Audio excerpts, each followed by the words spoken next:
To look at another one about graphing lines or finding all the information on lines, I'm looking at number 10. It says this line is perpendicular to a line with a slope that is negative 5/3 through the point 5, 2. Well, that gives us a lot of information just in the problem. First of all, it tells us that the line is perpendicular, and one of the things that we kind of sing is perpendicular, opposite, reciprocal. So if our perpendicular slope, or our slope is negative 5/3 right here, I want to find the perpendicular slope. So I go from negative to positive and 5/3 to the reciprocal 3/5. So this is my new slope. It also goes through the point 5, 2. This tells us the x value and the y value. In our problem, it actually tells us this is one of the points on the line, so that's x1, y1. We use that to find the equation of the line. We go back and we plug it into the point slope formula. Y minus y1 is equal to m times x minus x1. But we have values here. We know y1, we know m, and we know x1. And what we're going to do is just plug those in. So we have y minus, and here's our y value 2, is equal to m, which is 3/5, times x minus 5. Then we're just going to distribute first this right here. So we have y minus 2 is equal to 3/5 x, and here the 5's are going to cancel, and that's just going to leave us minus 3. Add 2 to both sides, adding to the constants, and y is equal to 3/5 x minus 1. This is in y equals mx plus b form, which is my slope-intercept form. So I can come over here, this is slope-intercept form right here, that's my little shorthand for it. So we have y equals 3/5 x minus 1.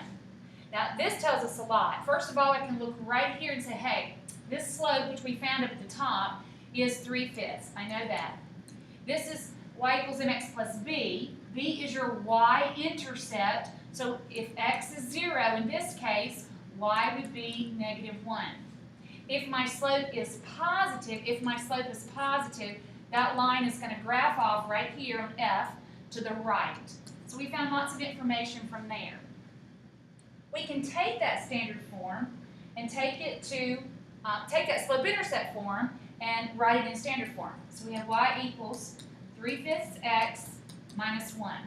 Well, of course, the first thing that we cannot have in standard form are fractions. So I'm going to multiply up high in the sky on both sides to every term by 5.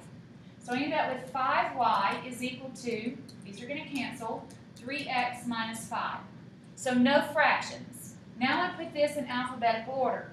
This positive 3x comes over and becomes negative 3x plus 5y is equal to -5.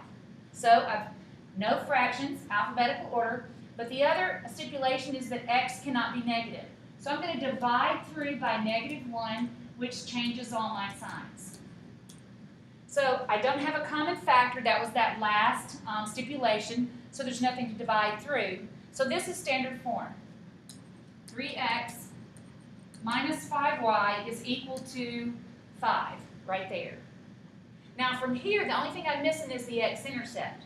Well, with the x-intercept, I can go back simply to my standard form right here and 0 out the y. So if I have 3x minus 5y is equal to 5, and I 0 out the y, because I'm saying what is x if y is 0?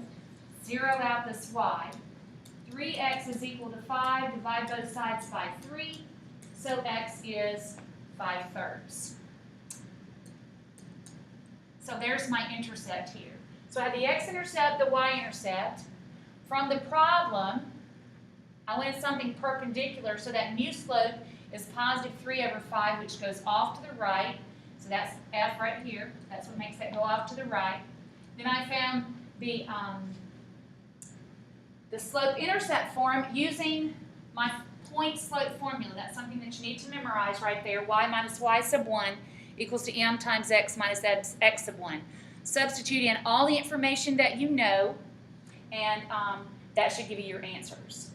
One of the other things that I do want to just kind of remind you of with lines very quickly if I can is a couple of things. If I have points If I have 2 points, oh, that looks terrible. If I have points 3, -5, and the point 3, 4. If I find the slope, y minus y over x minus x, this is 4 minus a -5, 4 minus a -5, over 3 minus 3. When I go to find this slope, this is 9 over 0. Well, of course, 0 cannot be on bottom of a fraction in the denominator, so this is a slope that is undefined. If your slope is undefined, then your line is vertical, and the equation of that line is going to be the value of x. And if you go back, both of these x values are the same, so the equation would be x equals 3. So depending on what it's asking for there, that's how to find the slope, and if it's a special slope. Secondly, if I had something like -4, 7, and -2, 7. And I'm finding the slope here. Again, we're going to go y minus y, 7 minus 7 over -2 minus a -4. Be careful of minus the negatives. But this is going to be 0 over 2. You divide this out, this is 0. That 0 is just going to roll off right there. When you put any number over 0, your calculator is going to say undefined or divided by 0, which is just not going to happen. 0 divided by 2 is going to give you 0. If that's true, then if the slope is 0, then your line is horizontal with a z in it for 0, and the y value is the equation of the line. If you go back and look, that y value here is 7, and that would be the equation of the line. And those are two special slopes that you just have to memorize.